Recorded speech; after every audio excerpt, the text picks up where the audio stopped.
Bonsoir, bonsoir. Bonsoir, bonsoir.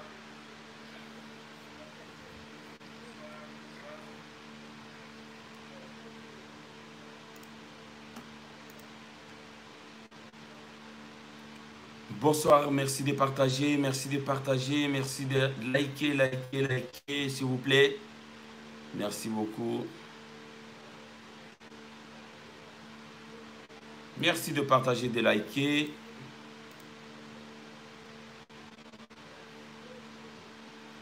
Bonsoir, Mamie Zoa. Bonsoir, maman Mamie Zoa.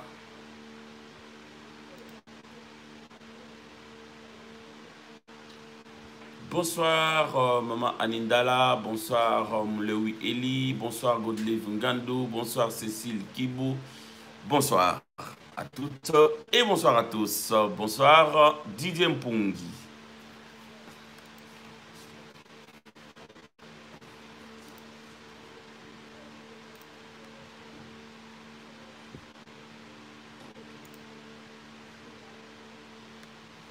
Bonsoir, bonsoir.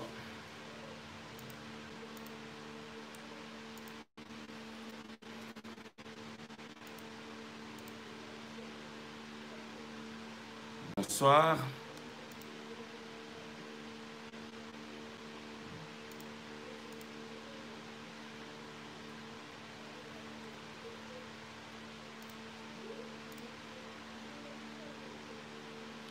Bonsoir à toutes, bonsoir à tous.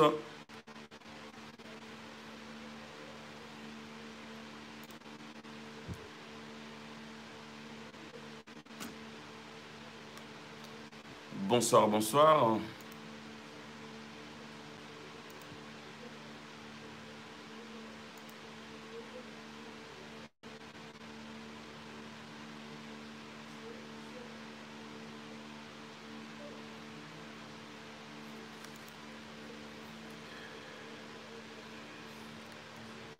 Bonsoir, bonsoir.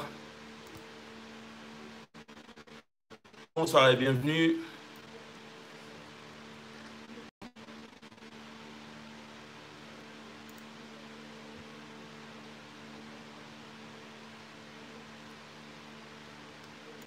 Bonsoir et bienvenue sur Eurotech TV.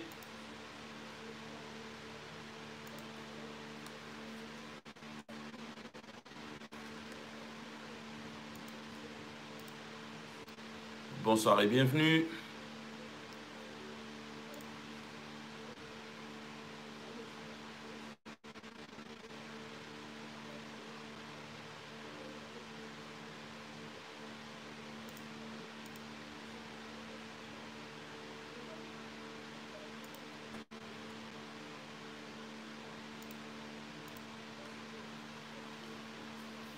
Bonsoir à toutes, bonsoir à tous et bienvenue sur Eurotech TV dans le Congo à marché bande kolandi bambote bisika nyonso bozali kolanda biso bino bayibo betili baku pona kozwa sangwa mboka na nzela na biso bandeko na pesi bino merci na pesi bino merci pour la confiance renouvelée na chaîne na bino Eurotech TV tout précisément na émission le Congo à marche bandeko balandi boyebi yango était le Lotozali Bongo le 30 juin 2020. Le 30 juin 2020, de 30 juin 1960, 30 juin 2020, 60 ans d'anniversaire, il y a indépendance, il y a Mboka Nabiso. Joyeux anniversaire na Congolais, Nyonso Oyo Apanzani Mokil Mobimba, Poete Nzambe Az Sungabiso.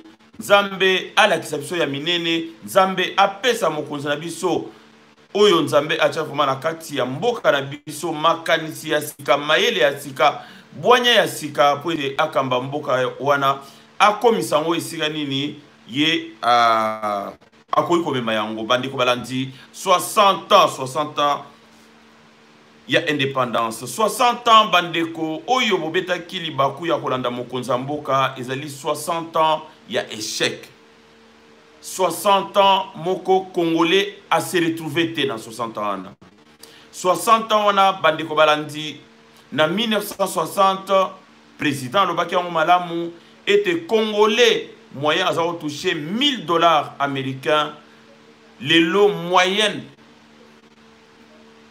ya mbongo oyo congolais atouchaka ezali $400, donc à perdre mbongo ebele na moya lelo, soit 60% ya richesse perdue au lieu tomata biso tokiti tina na yango ezali ni bandeko balandi tokolanda yango bandeko na émission oyo nako loba un petit peu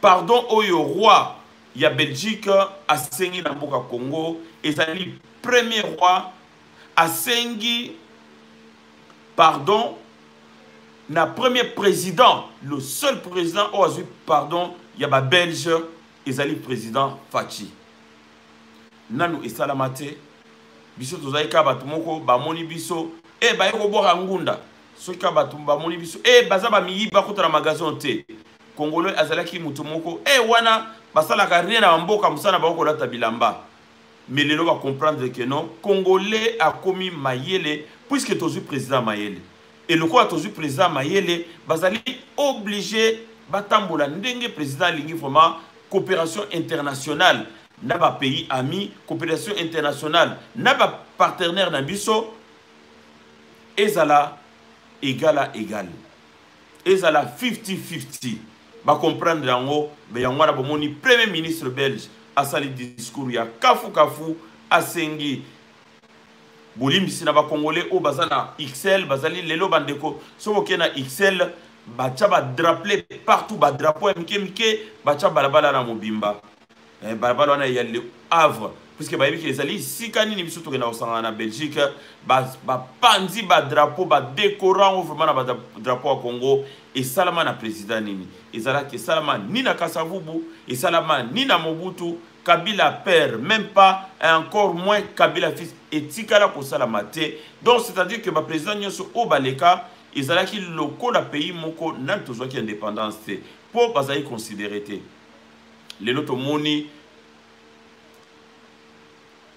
roi ya Belgique asengi pardon na Congo mais si ma ya pardon bandeko balandi réparation et sengami réparation et sengami puisque le roi liboso biso ba pays africain ba pays colonisé par ba mindele et le roi liboso to ningaka ils allaient pas droit ils allaient ngwana c'est-à-dire que mutu o asala ki mabe à reconnaître mabe na ye si ma bosse la réparation puisque ko senga réparation te na mutu o jamais atika lo bakinga na sali mabe et le ko la ba on va sala mabe le ko la kata biso ba maboko le ko la ba kata biso ba misapi le ko la ba beta biso ba fimbo le ko ba nyama et donc le lo ko ba reconnaître ngo mundele il faut à réparer o ya mabe asalaki na moni bandeko balandi ba pardon fils de partout ezala na États-Unis ezala na Canada ezala na awa na France ezala donc batu tout bazo wela kino bazala malamu liboso ba congolais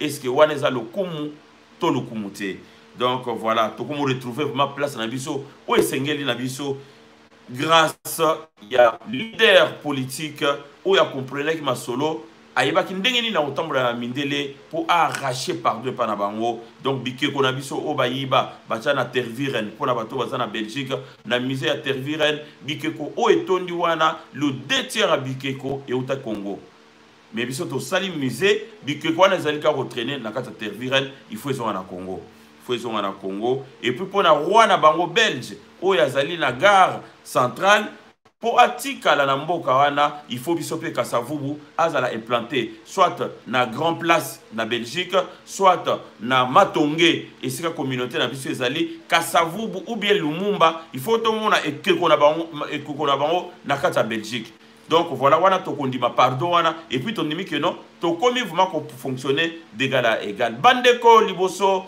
na banda émission oyo na tombeli bino indépendance malamu indépendance oyo et bimisibiso na boumbu année 0 et bandinde lelo c'est-à-dire que Fachi a bongisi masolo nyonso po ete année 0 et bandana ba mindele to koma ko coopérer comme oyo en face ya mutu batu na batu puisque liboso ezali toujours coopérer banyam oyo mutu oyo nyama o ba bengi coloniser azali nyama pona bango mais bango moko nde batu puisque bango bayaka na mayele bayaki na ba classe bayaki na ba nini enseignement biblique bango bayaki babomi oyo nyonso biso zo sala batie ya bango tokomaki vraiment aliéné complètement tokomaki kolinga kotambola lokola mindele totiki oyo ya bokoko na sima donc nyonso wana bakofuta yango nde tokolobela na oesika bandeko na ngai tokolobela pona discours ya président. Voilà donc on a eu vraiment la grâce, on a repris la même vidéo et voilà bandeko balanti, donc on a eu un petit problème de connexion, donc on est là donc voilà, comme tous les soirs, tu vas aller connecter, belé.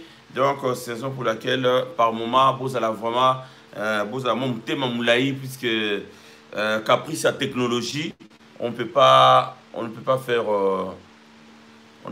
autrement. Voilà. Donc, bandeko balandi, tous allez bon continuer ma sona biso ezali que les lots tous le belabongo le 30 juin 1960 au 30 juin 2020, 60 ans d'indépendance. Le président Félix Antoine Tshisekedi donc s'est adressé à la nation et puis voilà, à s'adresser à la nation. Bandeko balandi, boyeba très bien que cadeau ya malonga oyo président apesi congolais na kata maso nyonso elekai na kata discours à président ezali bongo béton ayena béton moko ya munene apesi mon cadeau na peuple congolais mais toyeba na kata béton wana eloko nini ezali donc le passé colonial belge en RDC, satisfaction et demande de réparation tokolobela yango bandeko balandi. Bandeko nangai tokolobela likambo o etali le passé colonial na kata mboka na biso etiki ba stigmate etiki ba bilembo pas de moindre batiki ba bilembo ebele. Le passé colonial belge au Congo, le cauchemar de milliers de métis qui réclament justice. Bandeko nangai mutu nyonso oyo abotama métis, soit azalaki mama mundele, ce qui est rare que mama aya na Kinshasa abotana mutu mwindu et puis atika mwana. Lelo bandeko nyonso babotama ba métis bazali na ba papa mingi bazali ba papa mindele, en l'occurrence ba papa belge. Ba se constituer en association na kata Belgique bandeko na ba ngai ba porter Belgique plainte mingi bazawana ba patango ba zongisaki bango ba kimaki ba tiki bana ba panzani partout et puis na ko betela bino vraiment histoire ya ba bana métis oyo ba mindele ya Belgique ba kima batika na Congo basukaki lolenge nini pesa inga mawa makase pesa inga mawa puisque mususu ba memaki bango mais tant ba komi na Belgique lokola ba kanisa que Congo eza mboka na bango que jamais ba kozala jamais inquiété que jamais ba ko benga na bango bandeko na ngai ndenge ezali wana ba memi bana batiki bango na ba services sociaux ya Belgique services sociaux wana tokoyoka ndenge nini wana bana wana bakolaki na ba condition nini. Donc bana mingi ya bamindele o babotaki na Congo batikaki bango na ba foyer songolo na ba foyer wana misala o basalaki na bana wana en l'occurrence bana basi ezali yako eza insupportable et donc bana wana lelo bazali na ba 70 ans donc bamsu bazana ba 75 ans lelo ba porter plainte ba lebi lokwa Belgique bondimi que non bosalaki mabe na kati ya Congo biso toza bato liboso bo dédommager biso pour na mabe au bosalaki na ko betela bino histoire ya bana ba métis congolaise donc na couple na couple wana ya ba congolais et belge. Voilà toko beta vraiment masolo wana bandeko na ngai. Donc to côté les mela mingi na makambwana to moni que na ransi bato baza na famille bomonaki partage moko salamaki ministre moko ex-ministre moko ya FCC alobi ye akoki kotravailler susu na bato wana te puisque bato wana bazala maboko makila bato wana basala mabe mingi ye abendani. Donc ministre wana ezali ministre Chibangu Kalala oyo azalaki ministre près ya Bruno Chibala et puis akomaki ministre ya agriculture. Donc on a reçu boye bien madame mingi. Donc ndeko wana lobino ye ako travailler susu na Kabila te. Est-ce que c'est pour de vrai ou bien nangambo kuna donc esange kuti mobulu. Voilà tokoye bayango et puis na ozana posa vraiment ya ba commentaire na bino na yeba ndeni ni nani FCC ekomi ko se vider Kabila na bakangi ete bato bakomi ko palangana bato bakomi ko kima bambangu dans tous les sens bakomi bakosala ba nani ba conférence de presse bakomi osala ba point de presse donc ba non ngai na boyi ba biloko wana donc na sala kiango mais na yeba quitté bon na yeba quitté mais bazala quand même ba ministre.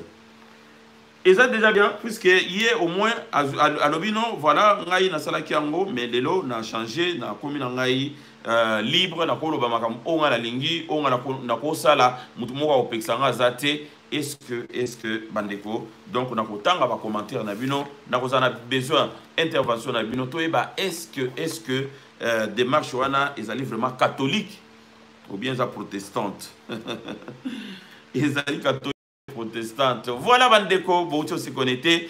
Bambote na bino, bambote ebele. Bandeko, tous allez fêter bongo lelo le 30 juin. Surtout tous allez au kola, tous allez qui vraiment le 30 juin toke mbangu.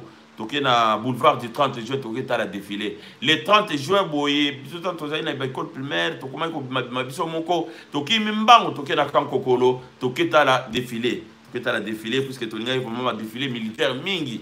Tout le monde a une parade, tout le monde a banani, comment ça s'appelle? Loupe, il y a un miracle, l'icolo, c'était très beau. C'était très beau, donc on était là chaque le 30, mais le 30, échangeant ma solo. Le 30, Fatia Lobino, Mbongo Oyo, ceux qui 20 millions, on a les 30, on a tout que de fêter. Congolais ananzala bokende ko pesa ba mblo ko le bo pesa ba sodana o ba linga ba otambola bakende ko lia mukolo wana ya le 30 o lie mbongo to sopa ngona ba masanga to sopa ngona ba makambo ezanga tina puisque ba biloko to louer ba kiti to ko louer ba mesa to ko louer ba je sais pas moi ba tribune to ko ba nyoso wana donc et puis ba to ko inviter to ko lesa bango alors nyoso wana bo pesa ba militaire. Bopisa bato bazana bokono ya sida, bopisa o bazana bokono ya COVID-19, balia jour wana vraiment bakanisa ndenge elikaki le 30 jours il y a indépendance na biso. Donc voilà. Donc le chef de l'État a rendu hommage au souverain belge qui tout comme nous tous cherche à renforcer le lien entre les deux pays, donc le Congo et le Royaume de Belgique, donc sans nier notre passé commun, mais dans l'objectif de préparer un avenir radieux et harmonieux. Bon, voilà, donc Mambelika qui est belé, to betama qui va fimbu, to katama maboko, donc tozala qui wana, tozala qui funda, donc il y a moins d'abandeko en France va payer ça délation. Délation, ils allaient le fait que au télémine la fenêtre. Okomona mutu alekate namona kima moko alekaki awa mais abimina mwana on dirait mwana na za mwana na ete eloko wana bandeko awa na France perfection so yeba ki honte namona ki mama moko akoti awa on dirait mama wana on dirait aza muluba mbala moko okero yebisa na ba voisin muluba kokota wate donc wana ezali délation. Délation wana mutu kangisa bato o babingi ba juif na kati ya mboka oyo puisque ba voisin bazalaki bien bazolia bien du jour au lendemain bakomi ko balancer baninga non na porte boye na numéro pas boye donc tellement que ba bandeko wana e belé France alobino c'est fini tolingi vraiment makambu ya kufunda baninga te lelo bandeko balandi tozana bato bazali belé na Belgique wana bazali ko finga fachi Fachi bafinga ye aza président de la République mutu nyonso aza liboso ya makambu bafinga ka même biso nyonso yo toza ba bâtiment public bafinga na bango biso tellement na tanga na ba message te donc soki no olobi no mabe na ngai problème ezate na kotanga yango te na kotanga kango jamais et donc babiloko wana bandeko balandi tozomona bazofinga président bazoloba makambu ebele mais derrière mboko bafandi bazali ko traiter bango de nègres, bazali ko traiter bango de tous les noms d'oiseaux du ciel. Mais bango na bango kagana bazali ensemble. Oyo aza muluba, certes, mais yo zali Moussoaili, mais olingi de kono muluba te, mais boza na Belgique. Mais bino nyonso vous êtes dans le même sac. Pour la Belgique, bino tout vous êtes les oiseaux de même plumage. Donc différence c'est ça dans côté. Yo zana oh non, yo muluba, mais oza na Belgique ndeko, yebaka très bien, oza na France. Mundela zwako eloko te azwako rien azwako eloko moko te bozo betana bozo bundana bozo fingana epai ya batu ozala mayele tala sima zonga mutu donc na réparation donc fatia lobino passé ezalaki madame mingité mais tobo ça na passé tokoma vraiment toza période de mondialisation tokotoyoka na biso donc yoko ye pa na ngai ngape na ye pa na yo soki na posa oteka biloko to teki biloko to sali échange ya ba produit na biso to yokana donc wana Fachi sepelaki quand même sepelaki ndenge roi de Belge asengaki bolimbisi il juge à ce titre nécessaire que notre histoire commune avec la Belgique soit écrite par des historiens de deux pays. Puisque oyo ba vivaki na Congo bazaki na lolenge bango ba vivaki bazaki lolenge nini bango ba traitaki ba o bazaki sur place o ba traitaki ba congolais o bazaki sur place bandana Congo belge puisque Congo belge ezalaki propriété privée ya roi Léopold II toyo kolonga na Congo belge toyo kokoma na non tolonga na comment ça s'appelle non, il y avait Congo belge.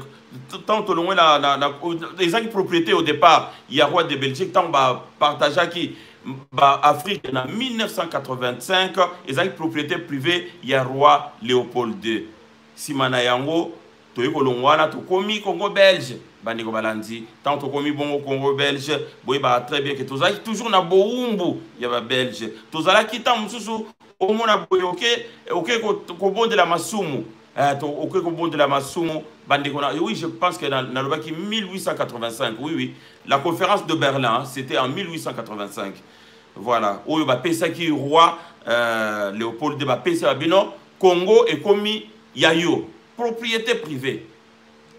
Si tu es au Congo belge, après tu es au Congo indépendant, Tindenge na 1960. Bande ko balandi, boye bara très bien que nyonso wana elikaki puisque Congo Belgique balingaki batika mabele ya Congo te, bayebaki bo mengoni nezali, ba koma ko tout isabiso mitu, ba sango omona boye, tant mususu muto bomaki mutu, ou bien muto zwaki mwasa mutu moko yibaki, ba lobi yaka ko tubela, na ko tubela wana ndeko, yo moko muto be bomaki mutu, yo moko muto zwaki mubala mutu, ou bien mwasa mutu, sango na salaki mabe ake tubela azali ko mifunda tango bimika na tubela na kati église au sali 2 mètres mbala moko mbila asuyo oyebite mbila batindi na nani or mutu oyo azali ko oyo kanisa azali sango nzoka nde azali donc nzoka nde azali mbila azali aumônier c'est militaire mais azasango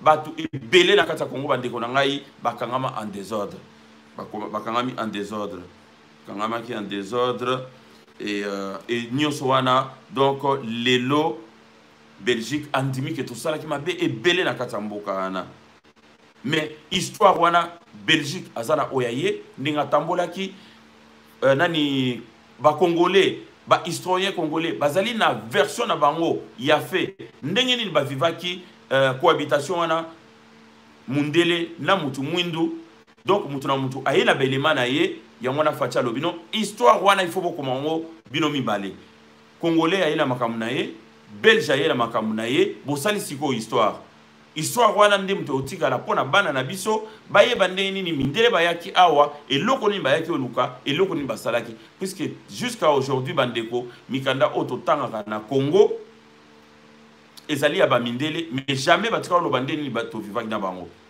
Quand on toye na poto tokomotala ba film tokomona nde babomaki Lumumba ne mais na Kinshasa biloko nyonso les ater. Pour la première fois na monde bakangaki Lumumba c'était ici à Paris na bibliothèque Beaubourg.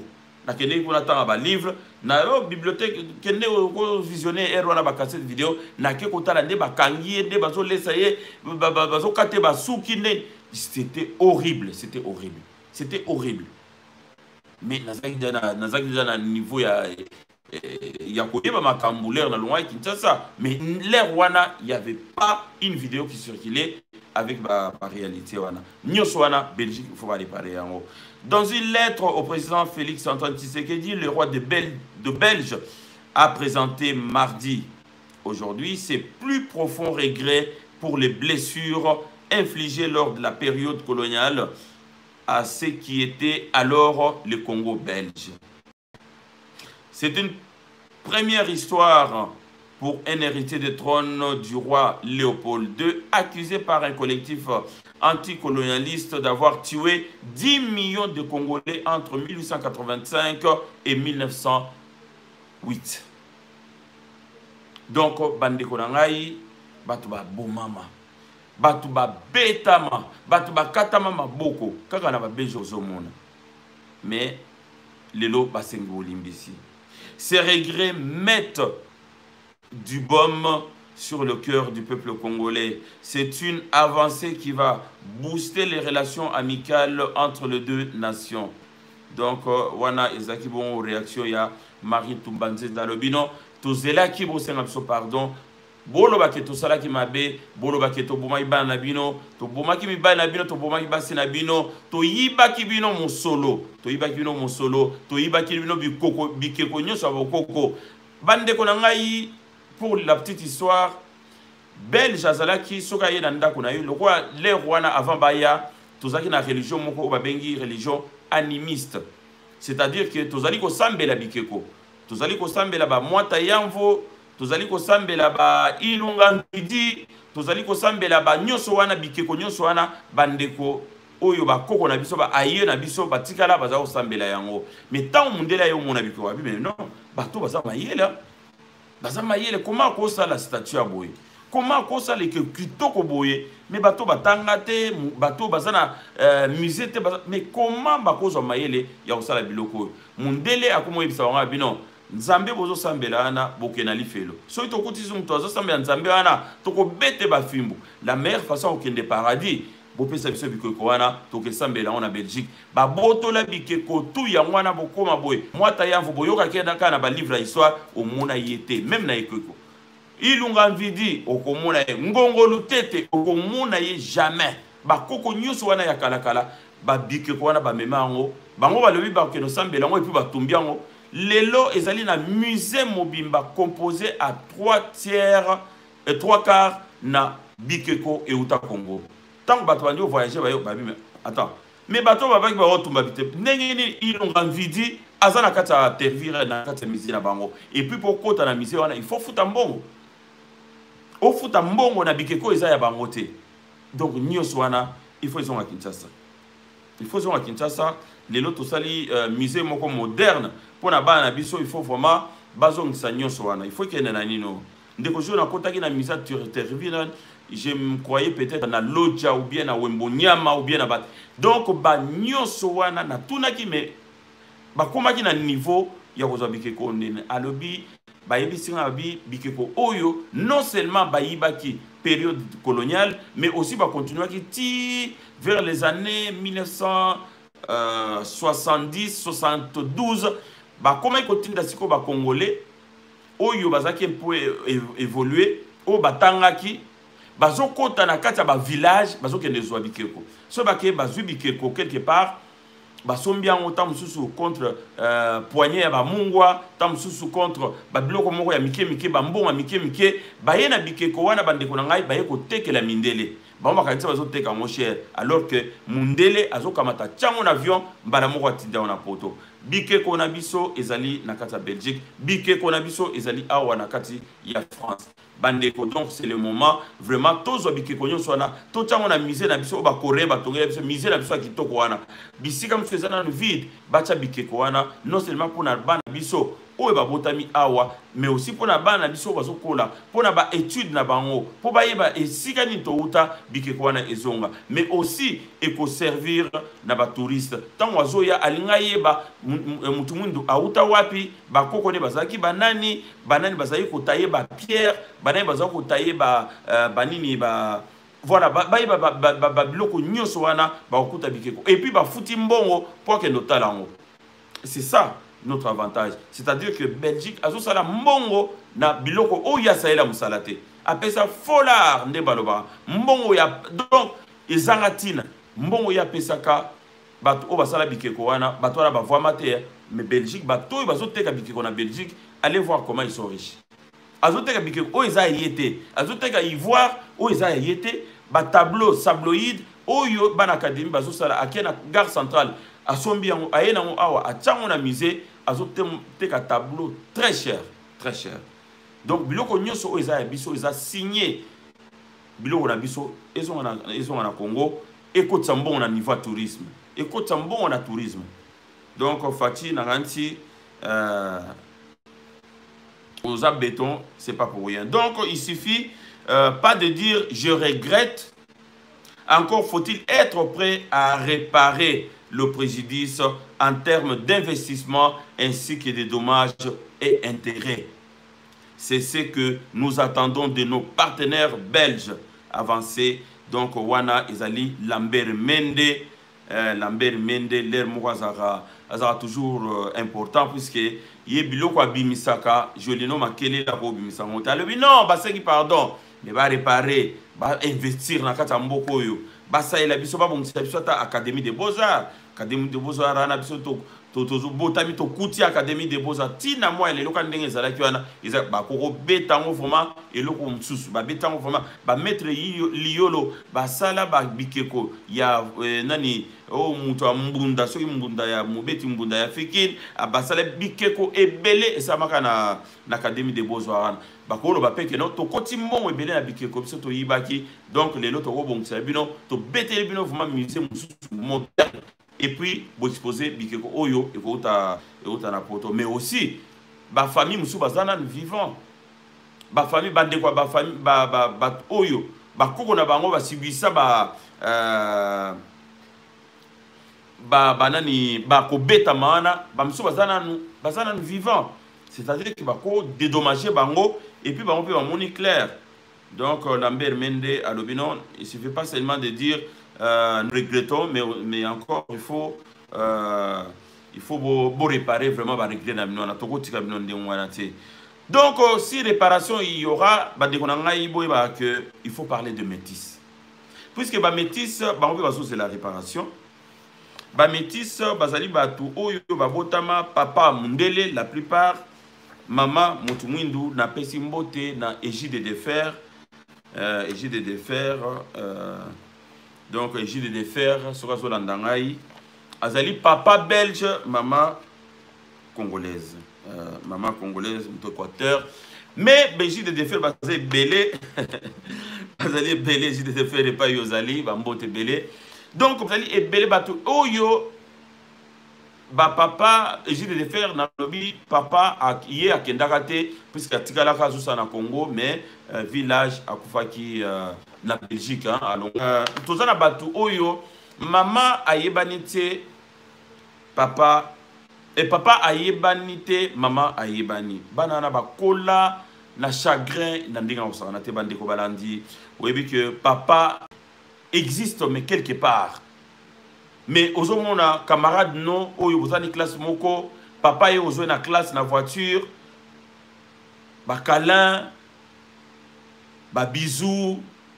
Mais yo, papa, mon côté na mokilina na sala au bisou. ezali lolenge moko na bana oyo ba mama bakenda na bango ba papa bamonaka te. Toza na histoire moko ya ndeko moko akenda na bana alongwe na France akei pona histoire songolo na Hollande akenda, ça fait 28 ans abimana bana batu akenda na bana batu. Donc mobali ayebi ni ville baza ni place bazali. Donc toyokaki lisolo wana epesaki pasi, mais apesaka kombo bana wana Christelle na Cédric. Donc epai bango aza na Hollande na kanti bayebi histoire ndeni bakomeli wana, et puis papa na azali pasteur Fwamba. Na otanga kombo puisque bapesaka belema tout. Pasteur Fwamba azali bongo na Hollande. Donc ye abala mama moko akene na bana na ye mwasi abato abali ye na bana tina mwa lelo bana na 28 ans bayebi papa na bango te eza malamu mingi te. Donc toza kobeta masolo ya métis ba métis bandeko mingi ba mindele tango bayeko balobi mo ba mindele bozong epa na bino tozwi indépendance bofana lisusu wa te bandeko na ngai boye ba très bien que bana oba tikalaki ba nyokwamaki, bana oba tikalaki bazaki chagriné, bana oba tikalaki bandeko na ngai bazaki malamu te, bazaki malamu te. Eza lolenge moko na bana tangi Cédric na lekine Christelle na lekine Cédric ba botama ba kola na maboko ya mutu mususu, et puis ba nyokwama na ndinga osana te puisque ba yebi place papa zalité. Bayebi papa zalité, mama lingité, na ngambo pe ya ba papa balingaka pete. Donc na nsi bandeko to kanisa malamu totika bizaleli wana puisque ozo nyokola bana boyoka lisolo ya ba métis batikalaki na Congo bandeko na ngai. Le passé colonial belge au Congo, le cauchemar de milliers de métis qui réclament justice na moya lelo. Le mea culpa de Philippe, souverain belge, tout comme celui du gouvernement fédéral, ne suffiront pas à calmer les esprits. De métis dévastés assignent l'État en justice pour crimes contre l'humanité.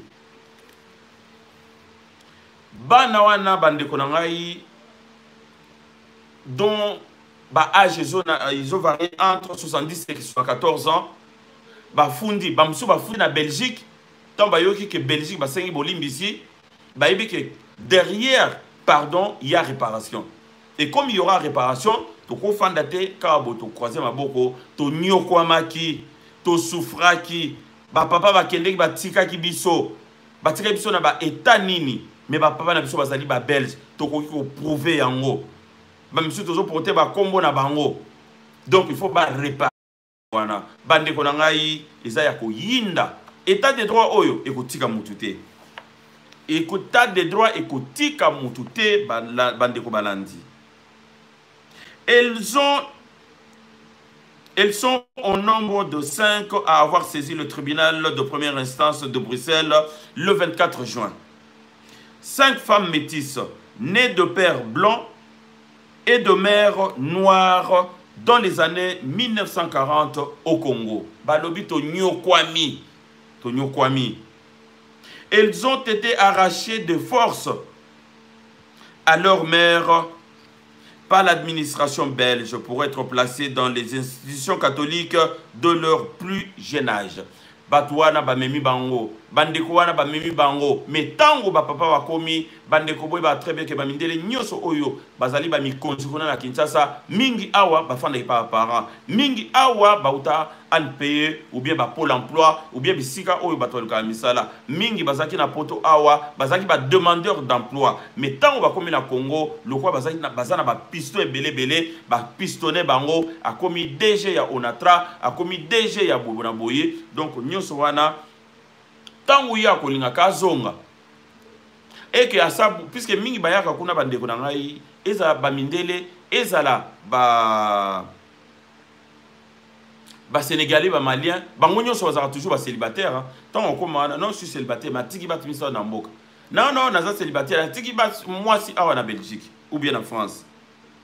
Et donc bandeko wana tango bazozonga sikona bana lokola bazana esika kofanda te akeno fanda pas maman le temps ba lukelenda kwa social, et donc bana wana bakendeke na badas pour na awa na France batinda ba on a ba services sociaux babokola bango. Awa na kati ya France mingi bana badasa soki baza bana mibali basuka ba CRS. Donc c'est-à-dire basuka ba soda oyo babetaka batu puisque voilà banana bakola bazana mourté bazana bakola ki mais bazana bazaki na tendresse maternelle ou paternelle. Donc il y a un ça que bazala vraiment na colère wana bazala vraiment na colère wana. Donc voilà bandeko, tous allez bon continuer. Ce qui vraiment mtozala posa benga, je ne peux pas répondre tant que j'ai pas fini mon émission. Donc ndeko so zali ko benga benga ngation na sisi vraiment récit na ngai. Et donc bameti bazongi awa bazongi na Belgique. Bazongi na Belgique bandeko na ngai et comme sikoyo likambo ya logement. Il fallait que ba loger bango, lokola ba parents bazaki ne sikate. Il fallait que loger bango. Donc, ce sont de rap d'enfants qui ont été organisés par l'État et mis en œuvre avec le concours de l'Église. Donc, puisque on soit avec le roi Basango, va s'organiser, bon, bana la biso va kotika la awate, biso zo kena poto, mieux photo que na bon na poto, basa na ba condition malamu, mais poto et pas ini bango, ba e awa ba abandonner bango na ba services sociaux. Le principe était de soustraire l'enfant métis à toute influence de la mère, accuse le 5 plaignant métis âgé aujourd'hui de 70 à 74 ans. Certains d'entre elles sont nées de pères éclairés, déclarés inconnus. Et Belé Bakendana, ma père inconnu, alors qu'il n'était pas sur le fond de séparation stricte de notre mère. Nous étions des enfants du péché. L'affaire fait grand bruit en Belgique. Bandeko Oboza la Belgique n'a solo oyaba métis. Depuis que la presse s'en est saisie, plusieurs journaux belges reviennent sur le calvaire. Alors Bandeko Balandi pour na kozala vraiment ko kota vraiment na kata mozindo, c'est-à-dire banana batiki ba parana bango, batiki ba na bango a ba abandonner bango et pas basango, ba koli na basango, mais à venir ezali e payi wapi. Et pas wapi donc ba nyo kwami na ndenga kosala te bana mususu batikalaki o bazwa ki tant de moyens te ba même na poto bango batikalaki na ba foyer na Congo bakomaki ba objet bino bobo ebika so baza bana basi ba objet bino bobo ka ndengele kaka ba objet de tous les maux du monde. Et donc bandeko wana babi to nyo kwamaki mingi to nyo kwamaki vraiment il faut vraiment to sala nyonso. Donc, monsieur Boy, c'est ça, hein? Yes Boy, donc Yes Boy, je ne sais pas pourquoi, voilà, excusez-moi, puisqu'il y a peut-être, ok, d'accord, ça marche. Donc, tous allez bon, on continue à mentionner Biso Bandeko Bandi. Donc, banana au Batikala qui est considéré comme banana ya péché. Donc, l'affaire des Oussala, vraiment tapage dans la carte Belgique. Nous étions des enfants du péché. L'union entre le blanc et le noir était considérée comme un péché. Nous étions mal vus. Léa Taveres Mujinga. Métis belgo-congolaise. Donc, à l'écart qui on a télévision belge, Azali Kolela. Chaque soir, il fallait faire le film. On nous ouvrait le point 3 points d'interrogation. On nous ouvrait tous les soirs, on faisait le film. On nous ouvrait tac, tac, 3 points. On nous met des bougies entre le, voilà, 3 points de suspension. Et c'était comme ça chaque soir. On n'en pouvait plus. Monique Bitou Bingi. Donc, métis belgo. Il y avait eu des suicides, des enfants qui ont perdu la tête et qui sont devenus presque fous parce que leur quête d'identité les a hantés. Wanabongo Assoumani Bougabwa, auteur du livre Noir, Blanc, Métis. Bandeko Mingi, comment va livre Mingi, vraiment, Mitou et Beta, Mingi. Alors, la moi, il faut belge à réparer, clé mignon soana. Et donc, en avril 2019, la Belgique, ancienne puissance coloniale, avait présenté ses excuses pour les injustices et les souffrances endurées par ses enfants métis. Des excuses qui n'ont pas suffi à calmer la douleur de ces milliers d'enfants qui ont vécu un calvaire parce que leur père était noir et leur mère était noire et leur père était blanc. Une page sinistre de l'histoire coloniale belge qui a été longtemps ignorer Bandeko Balandi. Bandeko, abonnez-vous, abonnez-vous. Abonnez-vous massivement, messieurs, dames, abonnez-vous massivement, s'il vous plaît, puisque tous allez bongo na Erotech TV, donc site Nabino, Oyo, Elobaka, Boubele, Solo, rien que la vérité. Donc on est ensemble, dans cette émission présentée par moi-même, votre humble serviteur, Jean Pouilly. Pensez à partager, pensez à liker. Tozongeli Fati Bandeko, Tozongeli Fati. 60 ans d'indépendance, le président Félix Antoine Tshisekedi Tshilombo, du béton en guise de cadeau d'anniversaire. Pessi, cadeau d'anniversaire, béton. Alors, béton nini, Fatu Pessi, peuple congolais. Les oreilles des politiciens congolais ont dû souffler la nuit dernière.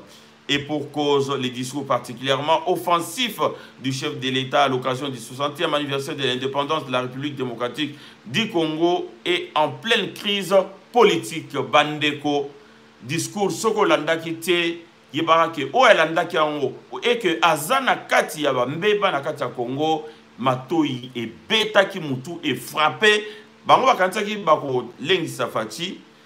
Toko voter loi mais ba que na kati ya Congo tozali na magistrat suprême aza moko comme Félix Antoine Tshisekedi Tshilombo tango azu micro po yebisa bango ayebisi bango bino eloko bino ozosala wana ekoleke pa na ngai na ko bloquer eloko moko eleke zate.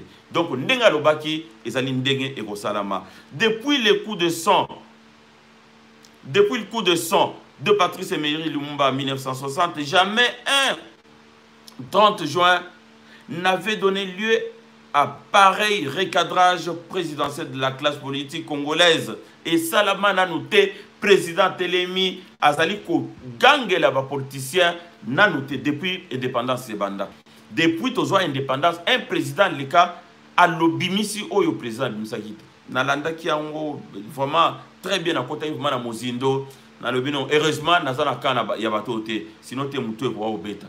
Soko yebi ke non bako kangolo ah papa mutu obeta basakani baba on kanisa bazo sarana bongo ya président mais président sakani siko na bongo na bango ya nandenga bien ya propre dans les viseurs du président Félix Antoine Tshisekedi, le FCC de l'ancien président Joseph Kabila et sa réforme judiciaire controversée.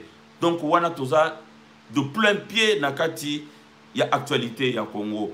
Azaro c'est là-bas au tournant, mais Azula qui va bien.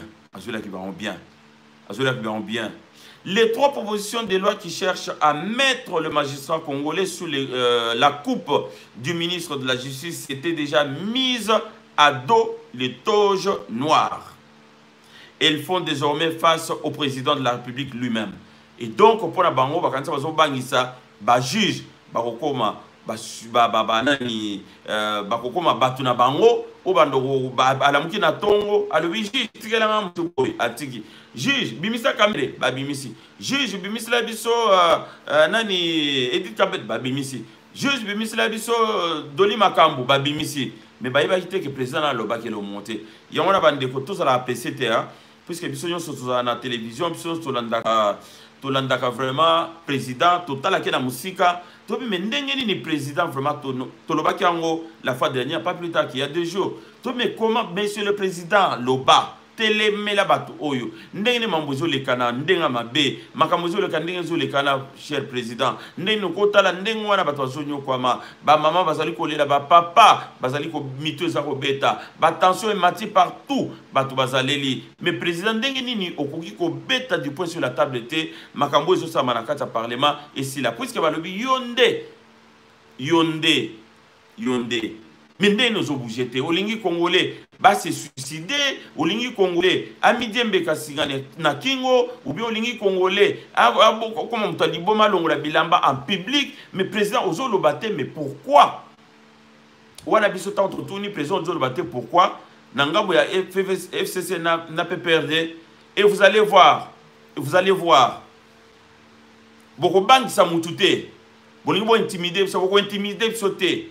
Côté Moussou, non, ça c'est pas une république des juges. Donc, bah, sortie médiatique, il y a ndenge, tolobi mais président, pourquoi il y a battu? Nous avons des présidents, ça va bomber la bango, vraiment discours, moko pompe. discours moko fleuve. Bayoka qui en y a bien. Bayoka qui en y a bien. Les 3 propositions de loi qui cherchent à mettre les magistrats du Congo sous la coupe du ministre Ekoleka jamais. Ekoleka jamais. À savoir, le point n'est besoin de vous rappeler que la justice élève une nation. Je cite Maloba Mkonzamboka, a lancé le chef d'État.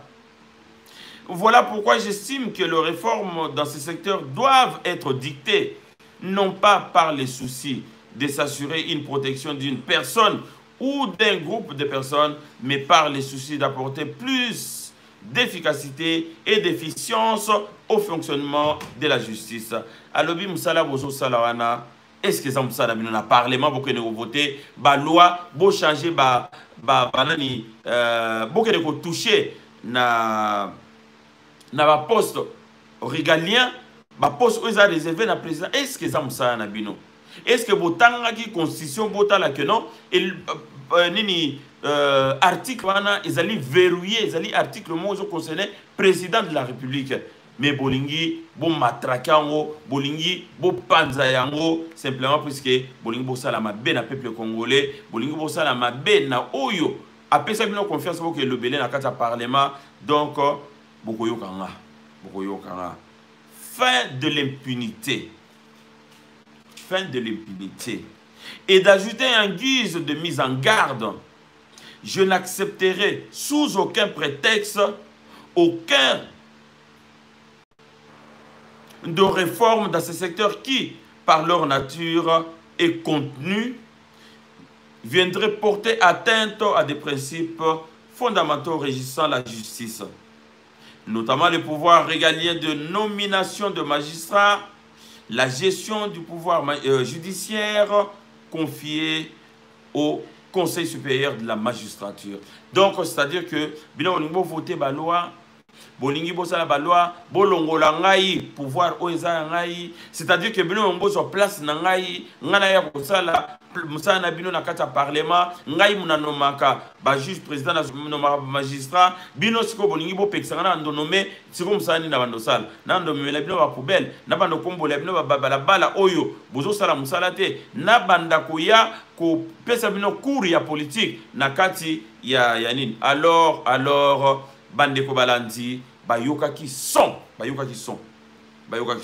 balobi à notre moment même dans d'autres bobo ça n'a que na ko tikela bino temps bo changer loi wana bo kende na nino bazwa qui vraiment ba disposition na bango mabundo bino makambo yo na monto ça elaka mapa même so emati prix na période afati mais to la ça quand même que non biso période na biso mapa ezaki moins cher mais yo mto matsa au prix mais to sala nyonso lipe qui t'a pris to tika makambo ou etali réforme il y a loi sur la magistrature. En quelques lignes, voilà la réforme Minako Sakata vidée de toute sa subsistance et un président qui annonce des couleurs pour la suite de son équipe, son quinquennat. Car pour le président Félix Antoine Tshisekedi Tshilombo, le temps où il refusait de fouiner dans le passé semble révolu. Bandeko Fati Azongisima. Ndenge katoroba kenon ndeko yuso zana no ngamu ya lamuka uzangamu ya PPRD uzangamu ya FCC tala simazonga mutu Fatia Lobaki awa na kati ya France na kati na mois de septembre temps ayaki awa na Belgique évidemment na Belgique à lobby moi je ne peux pas fouiner dans le passé mais le président a commis ko fouiner na passé kinke ya mundu mbakuto ayebisa président fouiner même na passé oyo ya fibre optique puisque bambelinga likambo kenga munalia mbongo ya fibre optique soki 30 millions soki 35 millions ngai na président fouiné wana nataka kon quelque part kinke mulumba lobi na toucha mbongo wana te bambelinga libabe fouiné dans le passé président lobi OK d'accord nazo fouiné na passé donc le temps de ne pas fouiner dans le passé est révolu donc autant wana ici le cas. Après l'expérience douloureuse révélés au cours du procès de 100 premiers jours, a-t-il mentionné en faisant allusion à la condamnation de 20 ans de prison de son directeur de cabinet, Vital Kamerhe. Le numéro 1 congolais entend mettre fin à l'impunité en tournant définitivement la page de la longue série de projets qui, à travers l'histoire, ont donné lieu à d'importants coulages de ressources publiques. Alobi Makamba, projet Milaï, fini. Puisque le projet Milaï, Tolanda qui projet ya Bukanga Lonzo, Bayibi Mbongo. Projet ya fibre optique, Bayibi Mbongo. Projet ya SNEL, Bayibi Mbongo. Projet ya Boye. Tous les projets où il y a long terme, c'est-à-dire les gens ont le temps, il y a il y a mettre les mécanismes en place pour que l'État abungisa mbongo na kati ya projet wana. Et puis la plupart des projets sont pas confiés à projet wana et comment on a soukate. Pourquoi? Parce que le mécanisme est déjà en place banda kala. Ce que le mécanisme est mis en place bande konangai mbongo bando malokola mai. Mbongo bando malokola na robinet et bando bima. Mbongo e bandi ko bima. Président lobi ya mbaloyo.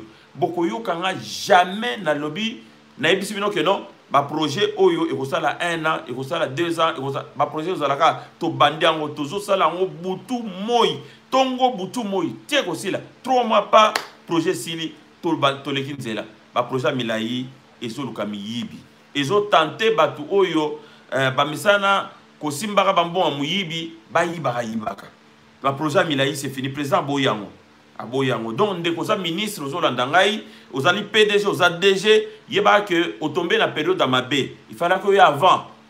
Il fallait qu'il y ait avant le 24 janvier 2019. Ce qu'il y a avant le 24, on a qu'il y ait au famille si famille non, mais si qu'on tombé aux malchance. Donc, franchement, au coin mito no bi mais et le roni vraiment voilà quoi. Puisque même Tonga, ce que il n'a ma belle. Président Lekiwana ba tongizaki avec Ewan au déjà mtalo kotango lubwako aya boloko aucune majorité politique ou parlementaire ne peut outrepasser les principes fondamentaux ou le principe fondateur de la République. Aucune majorité politique ou parlementaire ne peut outrepasser le principe fondateur de la République. On n'y a pas bien constitution au Congo. Donc, c'est-à-dire que ceux qui ont respecté Yangote, vous allez na fati liboso na yo, yo mumto yeba. Aux à la majorité à l'okuta, aux à la majorité à solo, yeba que constitution mtozana na maboko, ils allaient fati, ils allaient président de la République Félix Antoine Tshisekedi Tshilombo. Et donc, le Kola, Azali ko gérer, Azali garant, il y a bon fonctionnement, il y a la constitution, au Salimbeba, telle que soit ta majorité, tel que soit poste de responsabilité, aux Azali ko occupé, il y a yango que, au Kokuta nana fachi, liboso na yo, mais place nous les ali banda société, place nous les ali boulot. Des projets comme le parc agricole Bukanga Lonzo lancé en grande pompe en 2014 et à coût de millions de dollars sont restés lettres mortes sans jamais répondre aux besoins alimentaires des Congolais. Tout comme les multiples cessions d'actifs miniers et les projets de construction de routes, des aéroports restés inachevés en toute impunité. Tout ça, c'est terminé. Félix Antoine Tshisekedi Tshilombo siffle la fin de la récréation. Masolo et Sili. Fati, ah, mon balo, Rangers. Babi soki facha zoloba, soka lobi projet à Bukanga Lonzo et Silate Mbongo, des millions et bima. Mato ya nani ya matata mponye soufflé, oui, et sifflé. Projet, il y a aéroport, il y a Luanon à Lubumbashi, aéroport international en Djili et Silate. José Makila, abadao ta la télévision, yoki en kambala mato et sifflé, oui. Balobi, go passe tozo devoir 60 millions de dollars dans la banque, mais 60 millions ils ont en compte. Il y a GoPass na kati ya nini aéroport ils ont entretenu matoi ya Kimbuta et sifflé mbala moko bazui ba sifflement butu mo balalite butu mo balalite balalite bande ko moni que babiloba lo ba o baza ko bimana bango muke vous allez voir nous allons paralyser le pays mais tango fachi a telemi mbinga mobali avec élégance imposé à s'imposer azali koloba bande ko ngai. Donc, monde mabino au Congo, il y a un président. Biso tozali aote pona diale lo bandeko. Soki eloko ezali koloba bien, to moni ba message ebele e outi na Belgique, ba message ebele outi na France, ba message États-Unis ko toloba. Bandeko na ngai nazaki étonné na tangi message moko e outi na haut fonctionnaire il y a l'état américain azali ko sala na Congo. Atindi message s'il vous plaît mnokonini na Chiluba. Après émission Oyo na kocha texte un américain avant na Congo alobaka Chiluba couramment a tweeté na Chiluba. Azo félicité nani azo présenté donc joyeux anniversaire pour na 60e anniversaire na Fati mais azo présenté joyeux anniversaire mais na Chiluba un américain. Et donc, ils ont au camp. Alors, comme si ils voulaient montrer, donc, à siffler vraiment, fait à récréation. Et tout ça, comme s'ils voulaient montrer à ses alliés du FCC sa détermination d'aller jusqu'au bout de sa volonté de refonder un nouveau Congo.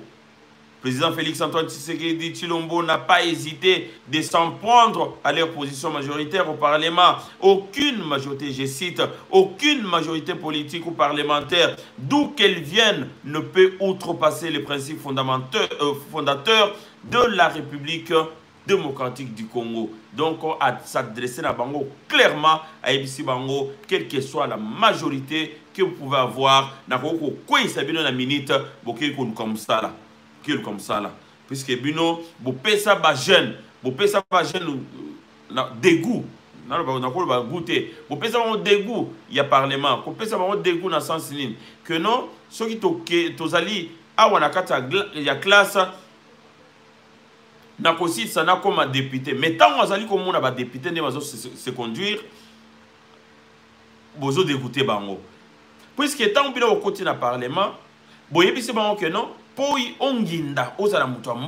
il faut soit ministre, soit parlementaire.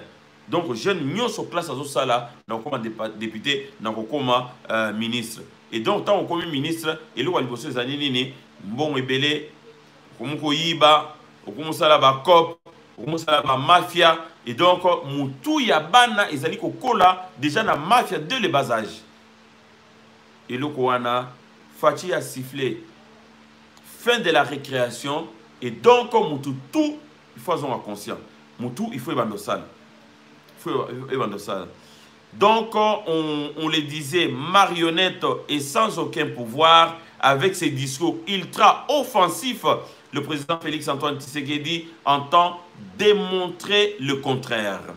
Il y a 60 ans Lumumba défiait la toute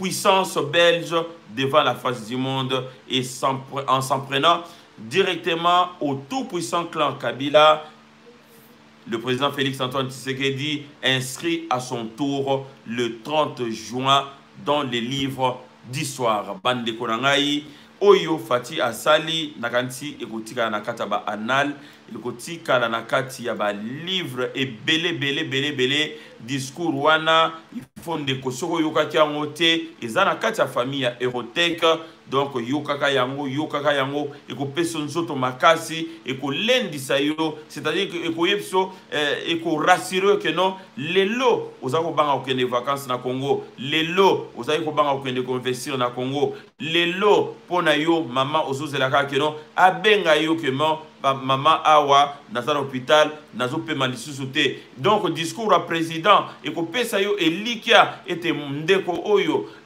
ofutela classe asisa université asala mosala te lelo avec Fachi Béton mwana wana akozwa mosala jeune wana akozwa mosala bamama na bapapa oyo boza na poto bosalisa bamama tous les mois bosalisa baparents tous les mois botindaka bamanda boyebaka ke bamanda wana ekosuka un jour kala mingi te kosuka puisque baleki oyo botangisa baklasse bazwa bamisala te baleki wana bakozwa misala nsima ya Fachi aza wana aliaka te amelaka ya malongwa te. Fachi akitisa salaire à président azana président honoraire azo touché 670 000 $ par mois. Fachi azo touché 15 000 $. Bandeko na ngai 15 000 $, yo nanga tokoki so tosali malamu tokokanga facilement ezali salaire ya président na biso. Mais oyo abimana non seulement ayiba mais en plus a exigé que bafutaka 670 000 $ par mois. Wana ezali kaka salaire sans compter bambongo eutaka na ba société songolo oyo a créé bidon azoka minéré ya Congo azoteka ngo na kombo ya ba société na ye. Et donc eza ko lakisa ke non Fachi ayeli musala ayeli mbongo te. Ayeli mbongo te puisque webi soko kola bien olia bien na bomwana otambola mituka bien. Papa ambassadeur, papa plusieurs fois ministre, papa premier ministre. Et donc, dans la vie, et là-bas, et puis sur le monte, au monde à Fachi toyebi, ba couleur à bilamba na ye. Mais Mobutu toyebi ba couleur à bilamba na ye. Mobutu soit la kazaka, mimi azaola taba kazaka, je me rappelle bien Erwana, ils avaient ba costume ya mower. Azaki na couturier mu na ville wana, azako toyebi ba mower wana ndeko. Jamais au moment où Mobutu a répété lamba moko. Mais bilamba ya Fachi soka alati costume o bakata boye ya bleu toyebi ke azana ngo diste ezaka kawana ako répétant ngo kaka tamsu aketa la batna mama yemu alati bleu wana bakoma Fachi FHT je ne sais plus FH je sais plus quoi derrière toyebi chemise wana toyebi veste wana soki aketa la bana campus alati yango soki te alati wana te akolata oyo eza le roi drapeau ya Congo donc drapeau ya Congo avec bendele awa wana toyebi yango. Mais donc pour la saki ayeli ni sap na kati ya musala ayeli ni mbongo ayeli musala botala humilité moi sinazana yango ton atala maman na bandiko na ngai. À chaque fois sur la talake, après ça m'a posé à rouler là. Je ne sais pas pourquoi. Je ne sais pas, c'est pas pour que... Je ne sais pas. Donc voilà. Je ne cherche rien auprès d'elle. Puisque Nzambe a salandé tout ça la sima batute. Mais tant on a talaka maman Denise Nyakero, Nasina Ibisa madame Nanganabi, moi après ça m'a posé à rouler. Je ne sais pas pourquoi. Et puis tant on a eu que ma koufé là-bas parents, ça moi na mouké. Et ça me... Voilà, ça me dérange beaucoup. Ça me dérange beaucoup. Mais Nzambe a battu la couple présidentielle puisque vraiment, Moussala Malam, Moussala Bazosala, ils ont Malam, Malam. Félix Antoine Tshisekedi Tshilombo s'oppose à toute réforme de la justice dictée pour une protection d'une personne ou d'un groupe de personnes. Aboui Makambouana, Aboui, le président de la République, Félix Antoine Tshisekedi Tshilombo, a adressé un tableau négatif de la République démocratique du Congo depuis son indépendance. Alors, le peuple congolais, Azali n'a pas si, Azana pas si. Mais tous les hémicycles, bah comment ça il est là, Mabouna Bango, Ngana yo sala Maboutin, Ngana yo sala peuple congolais, na boy Mbongo, na boy Bilamba, na boy Mituka Minene, na zali ko tambola vraiment avec humilité pour na sala musala oyo peuple congolais apprenez l'angaï. Le président de la République a constaté que le pays a beaucoup régressé, alors que le revenu moyen par habitant était de 1000 $ américains en 1960, il est estimé à 400 $ aujourd'hui. En termes constants, le Congolais moyen a perdu 60% de sa richesse au cours de 60 dernières années. Wana Ezalibongo Maloba, il y a le chef de l'État. Autrefois, le chef de l'État a relevé quelques progrès réalisés depuis son avènement à la tête du pays. À l'est du pays, donc wana ezali ba côté positif oyo président alingaki alakisa MTV balamboka alobi non ngana za na pouvoir mingi bazali koloba mingi bazali kofinga mais boyoka quand même que ba groupe armé lelo bazali inquiété na est. Donc les groupes armés ont subi une forte pression et enregistré de lourdes pertes. Wana ezali pona bitumba, ezali makambu o ezotungisa peuple congolais na mwa lelo, ezali kotungisa, ezali bitumba o ezana est, ezali makambu o ya nani gratuité, ya enseignement, ezali nani indépendance, ya justice à libéraliser nyonso wana bana bakomo kende classe lelo azali ko bunda na ke abakisa ba nombre ya ba salle de classe pour na bana batanga vraiment à l'aise. La justice est pour un État, ce que le sang est pour le corps. Donc, bandeko nyonso wana président Alexis que bolingo ya mboka eleki nyonso, bolingo ya mboka eleki nyonso. Et puis pour ainsi sa président de la République à lobby, donc pour to bosana ba président na biso o bakanga biso te pour to bosana oyo nyonso bazalaki vraiment na kati ya oyo babundaki po ete tokoma indépendant lelo donc na uti ko qu'est-ce qu'il a dit donc il paraît juste 60 ans après d'élever Joseph Kasavubu longtemps oublié au rang de héros national. Donc le président de la République a terminé par une perspective optimiste sur l'avenir de la République.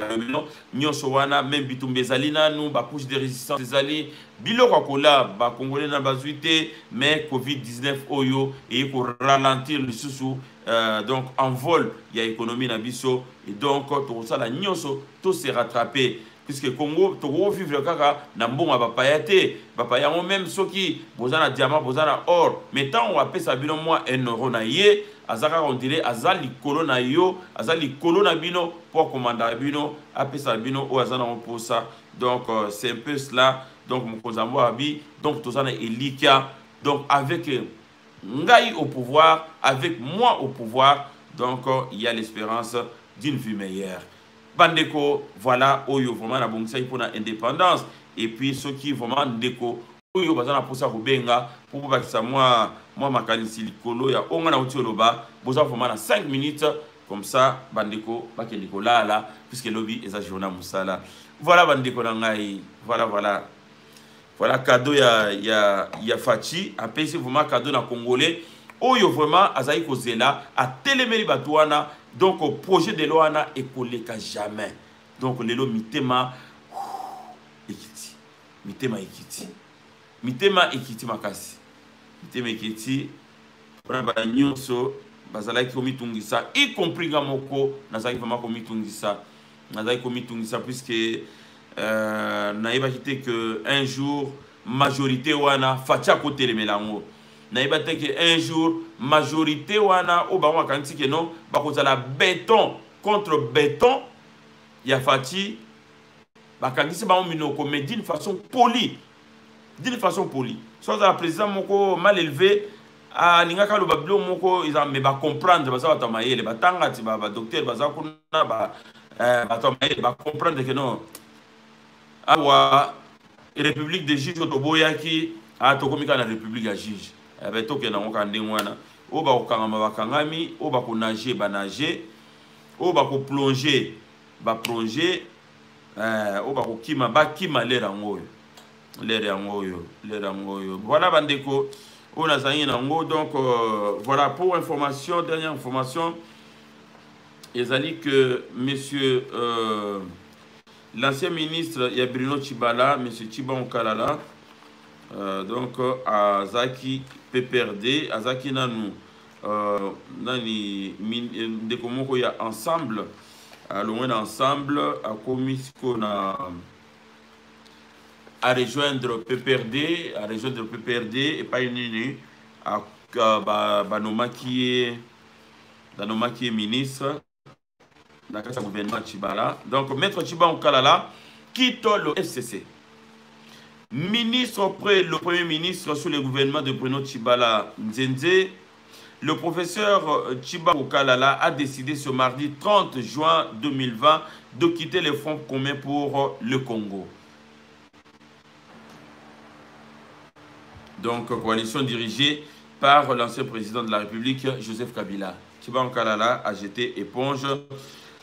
Je cite, « Pour des raisons sérieuses d'ordre moral, philosophique et politique, je décidais aujourd'hui, mardi 30 juin 2020, jour du 60e anniversaire de l'ascension à l'indépendance de notre pays et notre cher et beau pays, de mettre fin à ma qualité de membre du FCC, donc dit le professeur Chibangu Kalala.